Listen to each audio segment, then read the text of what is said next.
Another quick update tayo mga ka-Franset. Alam nating nakabalik na sila sa Manila, pero tila ayaw pa rin tayong patulugin ng kilig dahil sa post-vacay dump ni Seth Fedelin. Sa kanyang post, nagbigay si Seth ng isang napaka-deep at mapanindig balahibong caption, "I reach for her hand and I say."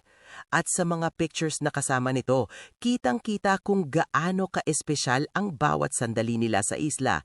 Mga ngiting hindi pilit, mga titig na may kwento, at mga sandaling parang mundo na lang nilang dalawa.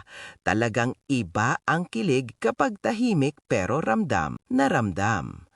Pero ano nga ba ang meaning ng caption ni Seth sa kanyang latest post? Ang linyang "I reach for her hand and I say" ay tila isang bitin pero punong-puno ng emosyon. Para bang sinasadya niyang iwan sa imahinasyon ng lahat kung ano ang mga salitang kasunod. Isang pangako ba, isang lambing o isang damdaming mas piniling iparamdam kaysa sabihin?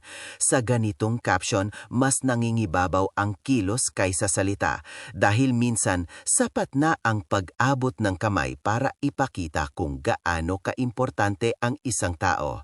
At kung pagbabasehan ang mga larawang kasama nito, malinaw na hindi lang ito simpleng travel dump. Ito ay isang koleksyon ng mga sandaling may lalim, may koneksyon at may kilig na hindi kailanang ipagsigawan.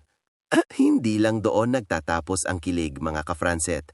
Dahil bukod sa mga post ni Seth, marami ring pictures at videos ang ibinahagi ng kanilang glam team na lalo pang nagpatibay sa espekulasyon ng fans. Mula sa behind-the-scenes moments, candid clips, hanggang sa mga kuhang hindi planado pero punong-puno ng chemistry. Mas lalong naging malinaw na espesyal ang bakasyong ito para sa dalawa. Hindi man diretsahang sabihin, pero minsan ang mga detalye ang mas nagsasabi ng totoo. Dagdag pa riyan, para sa latest updates, kapansin-pansin din ang sunod-sunod na ganap ng dalawa pagdating sa brand events. Kamakailan lamang, si Chin ay may sarili ring appearance kasama ang Belo, at ngayon naman ay si Seth ang namataan sa black screening na inorganisa ni Dr. Ivy. Nitong January 20, si Seth ay naispatan sa black screening ng Shake, Rattle and Roll Evil Origins na inorganisa ni Dr. Ivy. Sa naturang black screening, kapansin-pansin din ang aura ni Seth na talagang hindi pinalampas ng mga fans.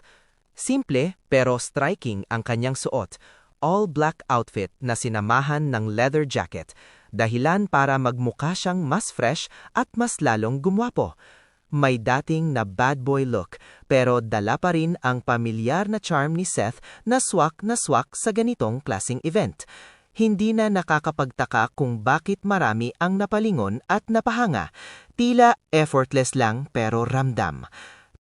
Kasama rin ni Seth Fedelin sa naganap event ang kanyang mga co-stars sa Shake, Rattle and Roll Evil Origins na sina Ginoong Richard Gutierrez at Binibining Carla Abelanya. Talagang balik Manila man, tuloy-tuloy pa rin ang blessings para sa Franceth.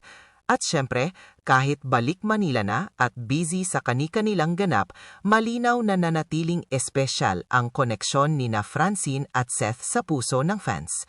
Sa bawat update, bawat sighting at bawat simpleng detalye, patuloy pa rin ang kilig na hatid ng Franceth.